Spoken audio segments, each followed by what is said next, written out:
الله وصلى على النبي وتعالى يا ريس، اوريك شويه الكباب بقى بعد ما بيتروقوا من العصب والشغل والكلام ده كله بيبقى عامل ازاي. تعالى دي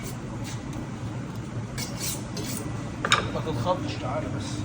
بص يا باشا، حته الكباب الضاني الصحراوي اللي هي مرسى مطروح البرقي بيبقى عامل ازاي. بص اللحمه بتتكلم عن نفسها والله. يمكن اللي بيشوفنا ما يصدق ان دي لحمه ضاني، يفكرها بقري. حلاوه اللحم بص يا نجم، اللهم صل على النبي. السكينه كانها بتقطع. بص والله العظيم يمكن الجاتوه ما يتقطع. الجاتوه انت بتقطعه ممكن يقف معاك في السكينه، انما البرقي بص. بص يا باشا الضاني، تعالى بص. ده ايه ده؟ ايه اللي احنا بنقطعه ده؟ ده الكباب الضاني. بص يا باشا، بص حته الجاتوه انت ممكن بتقطعها هتلاقيها تقف معاك، انما الكباب الضاني عندنا انعم واطعم من الجاتوه. بص يا باشا هوريك طبق جاتوه.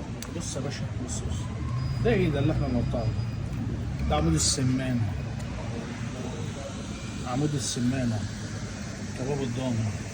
تعالى يا باشا، تعالى يا باشا. بص عايز اوريك الفينش النهائي، الشكل النهائي للكباب. كباب الضاني عند كمونة اسكندريه، سيدي جابر، مول سيتي سكوير، سيدي جابر، كمونة المشويات، كمونة بتاع مرسى مطروح هنا في اسكندريه يا جدعان. عالمي. بص تعالى يا باشا، تعالى يا باشا. بص يا نجم، بص حته الكباب الضاني. بص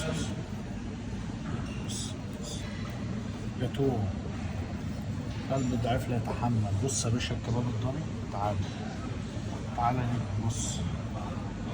بص يا دوري، وحد الله وصلى على النبي. وحد الله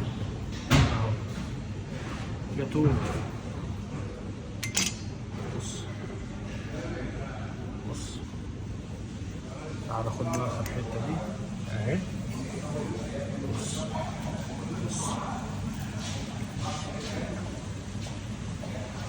اللهم صل على النبي.